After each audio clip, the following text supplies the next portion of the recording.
Hello, welcome to Peep, not Peep Live, but this is something we call Trade Routes. Trade Routes is where we visit local businesses and look in depth into what allowed them to become successful, the individuals, the paths that they chose to follow, and where they took them. So for the first show, we're actually going to start in Peep itself. So we're live now at HQ. With me on my right, I have Scott Illingworth. Hello. And with me on my left, I have Mr. Cliff Sainsbury. Hi. Hello. We're all going to talk in very sultry voices tonight. This is not actually my normal voice. This is Cliff's normal voice. The voice he has on live that's just your live voice, but that's your day-to-day voice. Is that correct? This is my live voice. This is the live. That's your live voice. Sorry, I should say that's your in-camera voice. Your behind-the-camera voice is for the live show. So as I said before, Trade Routes is something where we're going to look in depth into local businesses. To give the viewers an idea of what it took for them to become successful, the kind of trials and tribulations that they went through, what went right, what they learned from it, etc., etc. So, as I said, for the first show, we're literally sitting now in Peep HQ in the centre of Newcastle, and it's a round table format, although not literally, figuratively a round table format. It's a square table, and the idea is that we're going to kind of go back and forth with each other. We're going to talk a little bit about our backgrounds, where we came from, what it took to get us where we are now, in a sense, what skills and professions we have now, and then kind of reverse engineering that. And then also about how we all met, how the three of us met, how we became involved with Peep, and where we're looking to go potentially in the future. So we haven't rehearsed this really. So if we just wipe a tear, and then if we go over to my left, we're going to ask the same of Cliff. How come I have to come after James with that just illustrious background? Well, thank you. I think you've got a bit of an illustrious background yourself. Though. Yeah. So can you? Cliff, could I ask you just to tell us a little bit about your background first, and then how that led into your forming Peep? Well, what's strange is I've been wanting to do something like Peep for a lot of years, even from first time full-time job in town. I've been wanting to do something then. I didn't know what I wanted to do. I knew I wanted to create a magazine, maybe illustration, photography maybe, but I wasn't. I'm not saying I'm an accomplished photographer, but I wasn't as good then as I am now, kind of thing. But I wanted to do it. So basically, I was working in a store in town, which probably no one will be able to remember, called Athleisure. I remember it. Scott, I remember it. You do? Mm-hmm. Wow. In the bottom of Northumberland Street. Yeah, it certainly rings a bell. Yeah, well, I remember back in the day. We could actually cross paths in the store without, if you were coming in there to buy Lacoste gear or Poland Shark or something. I'd have just been checking it out. Right. I'd have been checking it out. Yeah, but I do remember it. When you say checking it out, does that mean case in the joint? That's exactly what it means. We always used to watch them guys. That's exactly what it means. But yeah, I worked and that was kind of one of my first full-time jobs. So basically, I was working. Working in a clothes store was good, getting all the latest styles and clothes and whatnot. But I wanted to create something. So one of my first projects was a fanzine graphic novel called Freak Daddy. And it's there. If you can focus in on that. That was my first artistic endeavour. And it's and I used to sell this for £1.50 back in 1999. And so adjusting that for inflation, that's now £1.55. Yes. And so I just tirelessly worked on that for maybe 2 years. It's impressive actually to do that, because I'm a fan of graphic novels. Yeah. Not to throw you off your floor here. You've thrown us off but the floor. Do you want me to? No, I'm joking. I'm a fan of graphic novels, and I do like the 2000 AD, and so to write your own graphic novel, that's quite an achievement, you know. Yes, so I spent a long time doing these graphic novels, black and white, totally influenced by 2000 AD, back in the day. buy a lot of 2000 ADs when I was in school and whatnot.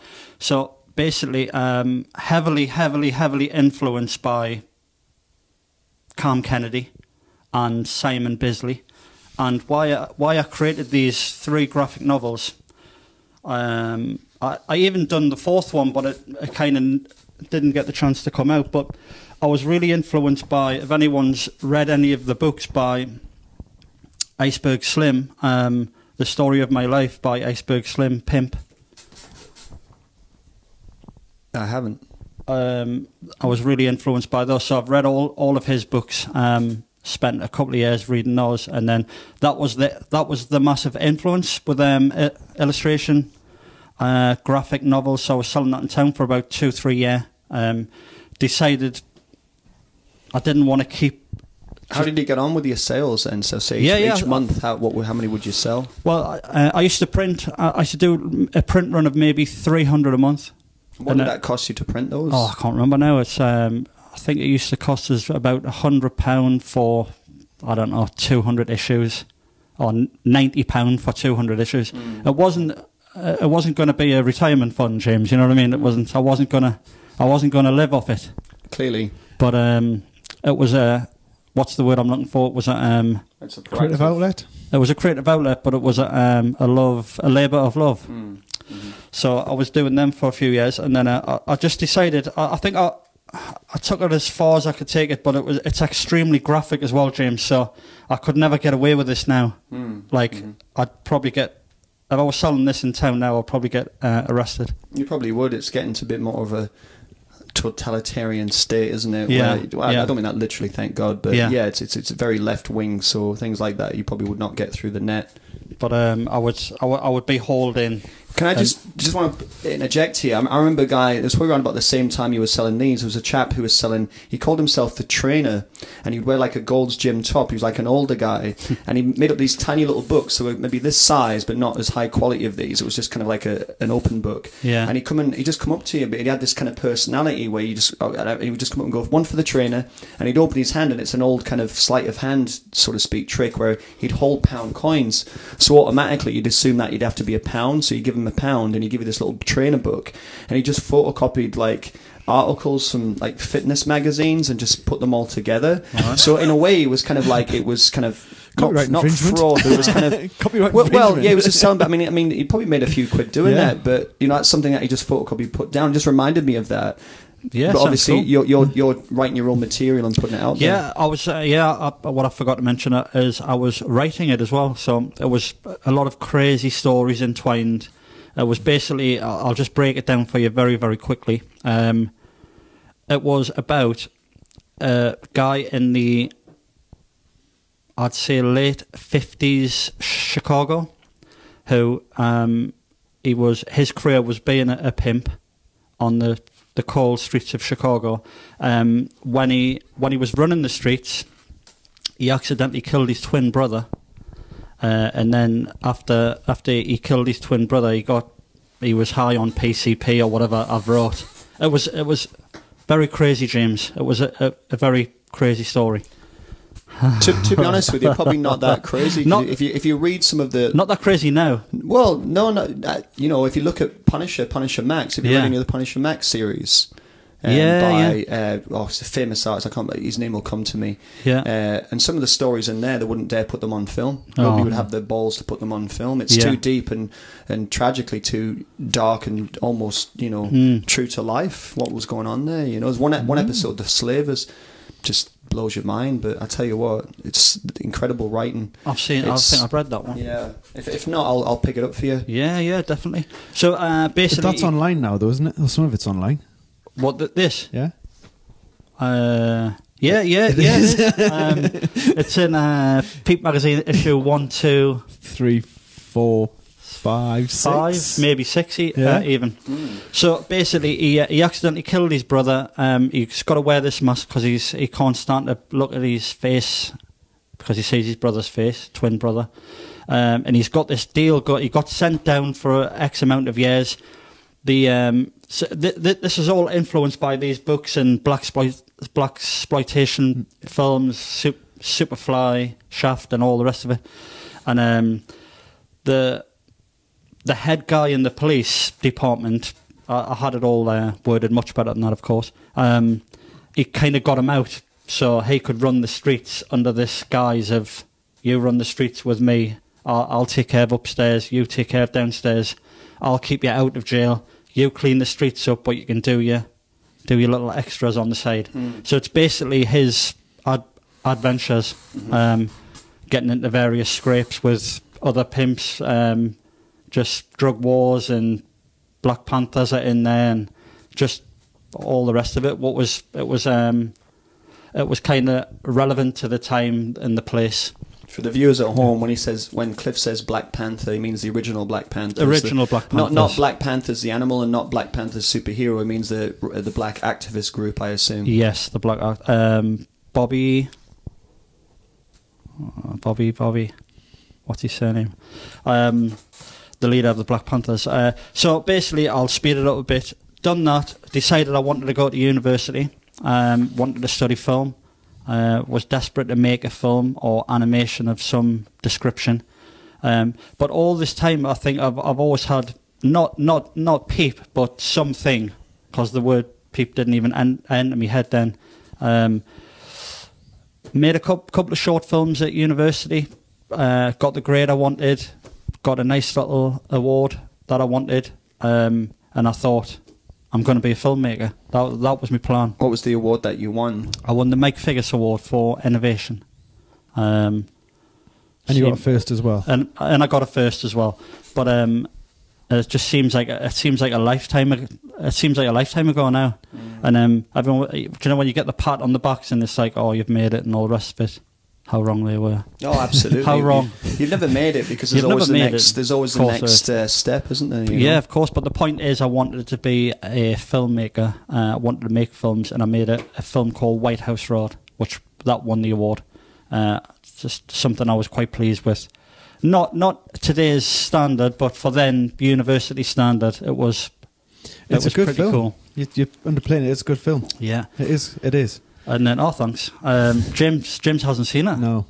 Where can I and the viewers watch this? It used to be on YouTube, but I've actually taken it off YouTube now. But what I might do is bring it back, and I might cut it up. Yeah. Maybe put it in like syntax or something, or that's a good idea. Use something for it, because it seems a bit of a waste. Because it was about me granddad, you see. So it's a bit of a personal piece about my background and all the rest of it. So, yeah. So I basically. Graduated with full honours, what I wanted, and then I was basically just looking for jobs, and nobody wanted it, and I thought this is a bit weird, because this is a bit strange, because I've kind of haven't put a foot wrong for about four years, and I thought, what am I doing wrong? What am I doing wrong? Type kind of thing. So basically, just working. Paying your rent, paying your bills, you know how it is. We're all still doing that now. And then hooked up with Scott. I knew of Scott because when I was doing Freak Daddy and selling it and all, I was actually selling this in pubs in town. I think I had about 12 pubs that were selling it behind the counter. And then I was aware when I was working in town before me university days that there was a magazine called Kinky Blue, which is issue 1 there, free thinking. And that to me, because when I was working in town, I didn't know Scott at the time, but I used to read this. And I thought that was probably the best thing in the Northeast at the moment. At the time, definitely. Forget all the other magazines, what were going out and they're still going now. This kind of come in, blasted them all away, and left. That's my personal opinion. But so I actually used to read that because it was free, wasn't it? It was free, yeah. It was free in pubs and establishments and all the rest of it. Stores, cafes. Yeah. Did you say Star Wars there? Stores. Oh, I thought you said Star Wars. Yeah, it's free in a movie, yeah. So I used to read that, and then I was aware of Scott because did you not have a Kinky Blue party? We had a Kinky Blue Stipe party, yeah. Stipe party. And that's how me and Scott met, because was via a mutual friend. Well, yeah, I think we kind of knew each other, and we knew each other so vaguely, and then we bumped into each other. And Scott really appreciated my work as well. Yeah. I have to add. It's like, what's this comic thing? Yeah. So basically, we're kind of new of each other. Would that be right in saying, Scott? I think we knew each other, and I think we knew each other to say hello in the street, kind of thing. Yes.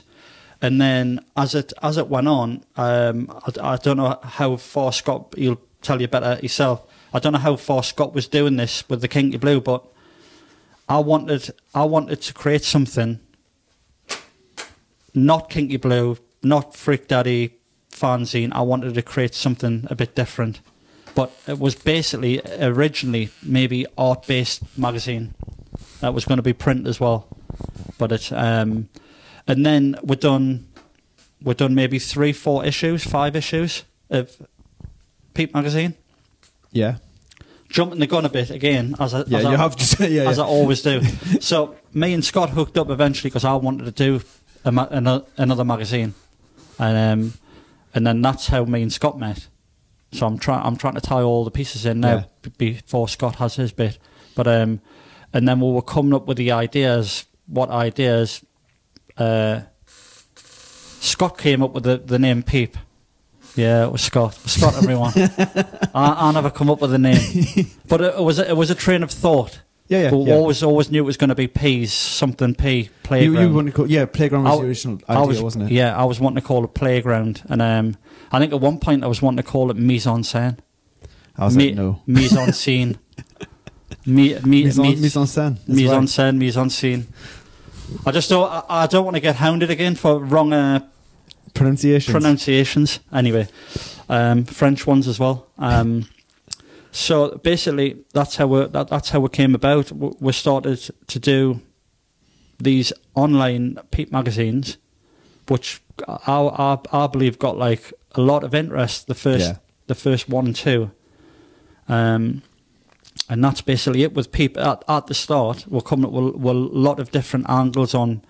Scott used to write various articles. I mean, I'm trying to think of them now. Generation AAA is always that's and media emasculation. Yeah, that's one of your favourites, isn't it? Comes to mind. So we're basically just all creative outlets just thrown into one space, and just like what can we come up with here? What can we do something a bit different? Because there was a lot of other magazines doing not much really. And I'm maybe a bit biased, but I think Peep early days, issue 1 to 4 to 5 was. I mean, I still look at it now, and I'm still quite proud of it. I think as well, what happened was there was a lot of magazines came out subsequently that were just trying to be Peep as well. Yeah. I'll just set the camera out. This is going to happen a lot, isn't it? This camera. Do you want to are we back on? Yeah. Take 3. So you said that there's a few people copying Peep magazine. So do you think that was because they'd obviously read the magazine and then decided to kind of, replicate the format? Or do you think it was just coincidence that people were more getting into that vibe at that particular time? Egotistically, I believe that they saw the content and kind of tried to copy. Was it one that's called Peekaboo or something, or Peek? Oh, there was loads of them. Yeah. I mean, Scott's being modest there. There was the first year, I lost count. Every time I would go online, there would be Peep this, Peep that, Peekaboo, Peel, Peep, or just hundreds of things trying to not copy us, trying to maybe jump on an idea. Jump on the bandwagon. Jump on the bandwagon. This looks because we had like the voyeuristic style as well, and that was kind of our template. Yeah. And people just jumped on that as well. But I'm not going to sit here and think no one should do that, because this is the way the world works. This is where creativity goes to the next step, the next step. But we don't want to be the one at the first step. So you know what I mean. Well, what do they say? What is it? Great artists steal. Good artists steal great artists. I can't remember what it is. What's the saying? Is it not good artist innovating great artist steel or something like that? Yeah, it's great artist steel. So just to wrap that up then, just before we move on to Scott, so we get an idea of, to finish the timeline. So you'd met up, you started Peep, you put the Peep magazine out there. Yeah. So how did you get, just briefly, through onto combat sports up to where we are now? Yeah. Take 4. So just to kind of summarise the timeline there. So just briefly, how did you get into combat sports, and then from there move on to basically having Peep and then the Peep live show? So what happened is when me and Scott hooked up, was on the Peep magazine, maybe issue 4 to 5 to 6. I actually got an opportunity to travel around the world, being a photographer. So that was a kind of an opportunity I couldn't give up, really. So, and I thought it's only like for a year. So I kind of took my camera away, went away for just under a year, traveled around the world a bit, come back, and decided I wanted to work for myself. So I wanted to take photographs. I was always interested in boxing, combat sports, and I thought, what better way to pair all these interests in? I'm interested in photography, art, boxing, kickboxing, all the rest of it. So when I come back home, I'm just gonna start getting in touch with local promoters and whatnot. And didn't really have much response at first, even because I didn't have any boxing shots or anything. And I mean, this was only four years ago. Is that all? Yeah. Wow. It's I've only been doing it for 4 years. With the combat sports, I mean. But and then my saviour was Mark Clausel. If you're listening, Mark, cheers, mate. It was Mark Clausel who gave us me big break in the Northeast, because he had a show called Road to Glory on the West Road in Newcastle, and I got an opportunity to do some cool boxing shots, and there was I think maybe a European title or something he hooked in. But he was a local promoter. He's obviously running a gym now, which you're aware of. Vision Gym. Vision Health and Fitness. So basically, Mark Clausel gave us my first break, and then from then on, I think I photographed every boxing show in the Northeast for maybe the next two and a half years. And then I just started to film. I've seen that there wasn't anyone filming these shows at the time. I thought, well, I'll just get a team together, like yourself, James, and we'll just start filming these shows. Kickboxing, bit of white collar to start off, and then Duel. Duel was actually the first show I actually filmed, David Wheel Duel. So it was Mark Clausel. David Wheel gave us a big shot as well with Duel, what I've just mentioned. And then I got in touch with a guy called Phil Lindsay, who's, Phil, if you're watching, cheers, mate, who is a brilliant boxing journalist, probably one of the best in the Northeast, like hands down best.